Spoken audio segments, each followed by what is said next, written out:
I'd like to ask Molly Hoagland, class of 1986, to come forward and say a few words about Teri.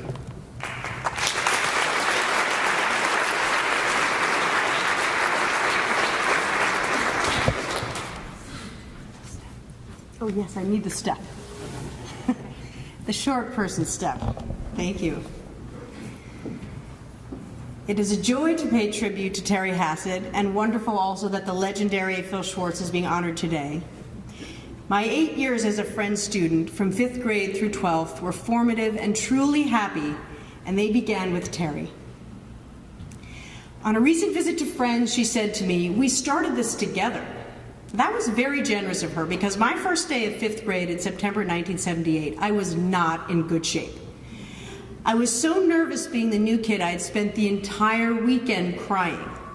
My poor mother brought me early to meet my new teacher, who I must tell you looked exactly like she looks today, only this was 35 years ago. My mommy and I walked behind Mrs. Hassid up the stairs, up the stairs to the second floor. She was wearing high-heeled espadrilles with laces that twined around her ankles like a ballerina's.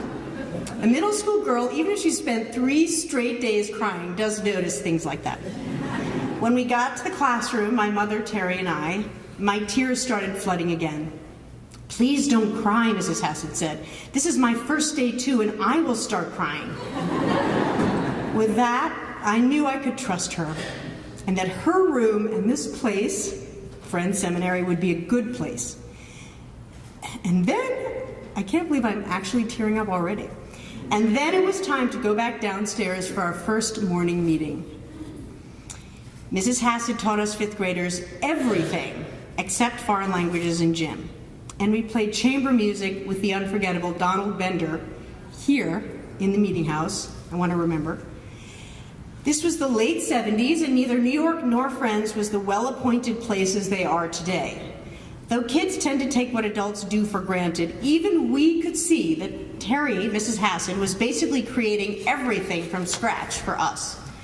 In those pre-smartboard, pre-laptop days, she brought the solar system to life through an elaborate project of us tape-recording interviews of each other, TV newsman style, costumed as the imaginary inhabitants of the 9 planets, which culminated in a grand slideshow of our performances.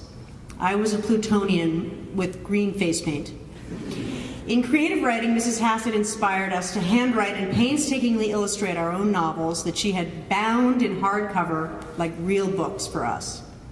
Not to mention that she mounted full productions of Julius Caesar and Macbeth for 5th and 6th graders. And for that, I engaged in the only sword fight I'll ever have in my life. Right in this spot, right there.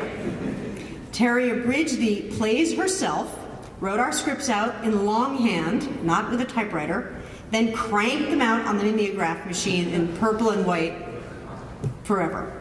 I still have the scripts. I have to mention also that for our 6th grade year, Larry Carter arrived, and he hand-wrote at least 4 full math textbooks for us, color-coded for each group. So with Teri and Larry, we had an incredible 2-for-1 teacher deal in 79-80 that I want to acknowledge. Teri was a highly empathetic teacher, but she also kept the subtle distance of a good teacher, the quality that distinguishes a teacher's care from a parent's care.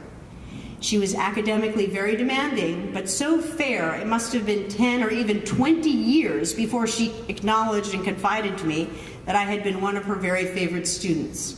And I think it's still a little bit like a forbidden confession. As a mother, I have returned to Friends over the years to talk with Teri when things came up with my own unique and creative sons, whose school lives haven't always been a walk in the park. She doesn't know them well, but she knows children, and her insights have been touchstones for me. In closing, I don't remember Mrs. Hassid's classroom having many formal rules, but one that she announced that first day in her clarion voice has remained with me. Never throw your corrected homeworks in the garbage. In other words, respect your own work and respect the work of other people. Now that is a lesson for life. Thank you, Teri Hassid, for everything you've given, to the children of Friends Seminary.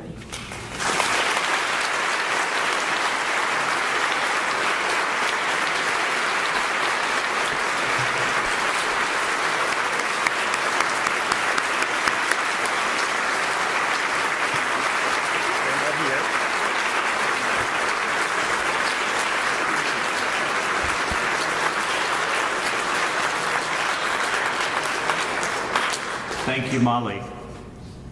R-E-S-P-E-C-T. Respect. It's not only the name of the song Teri Hassid infamously sang alongside colleagues during her first year at Friends Seminary.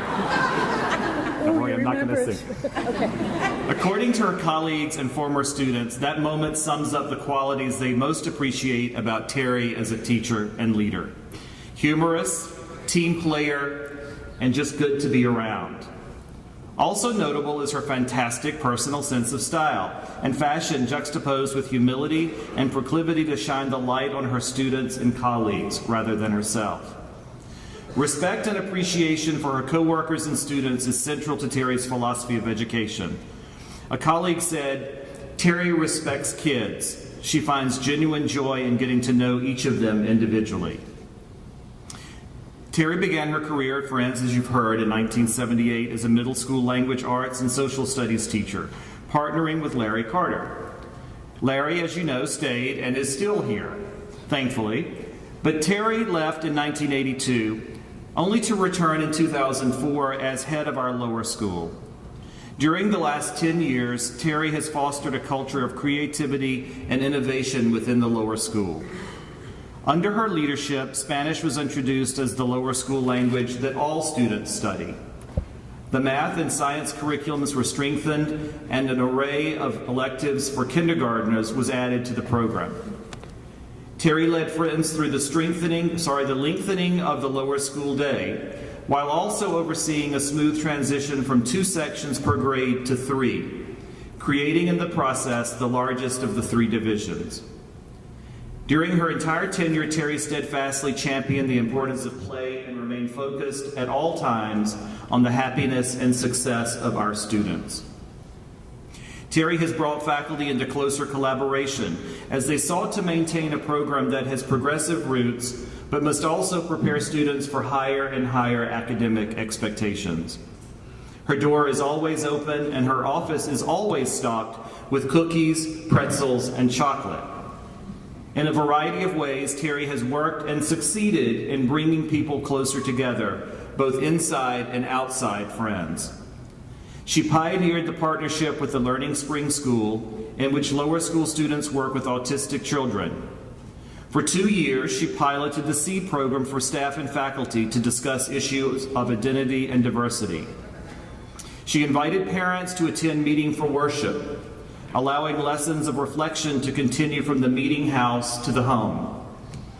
She has led Meeting for Worship with accessible, thoughtful stories that illuminate the Quaker testimonies of integrity, equality, peace, simplicity, stewardship, and community in ways that the children under her care can understand.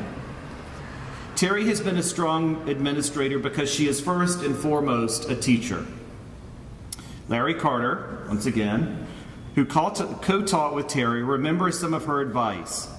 Be fair but firm. Don't hesitate to stretch the kids. They can take it. She continued teaching after becoming division head, leading grammar lessons for 3rd grade students and staging Macbeth with 4th graders. As one colleague put it, she never let those skills get rusty.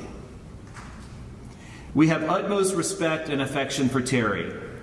It is with heartfelt gratitude for the breadth and depth of service Teri has given to Friends Seminary that we honor her as lower school head emerita.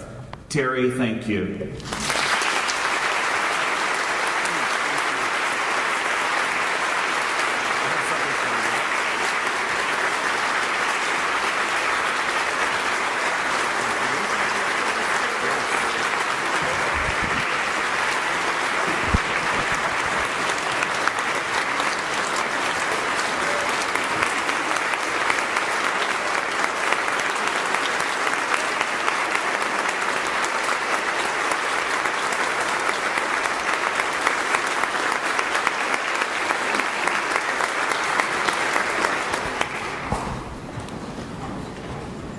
That's what it's all about.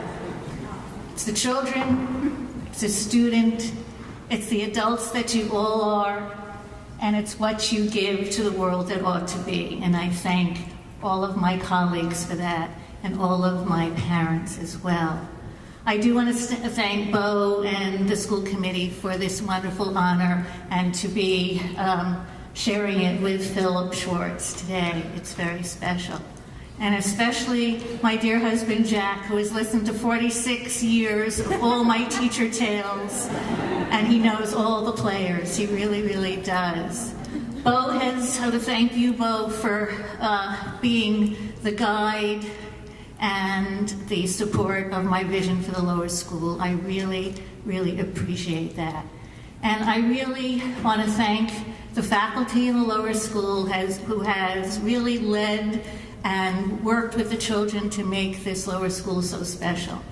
And in the end, I'd like to thank the spirit of Joyce McCrae for when she hired me in 1978, said, "Darling, you'll never find a school like Friends Seminary." And boy, was she right. Thank you all so much.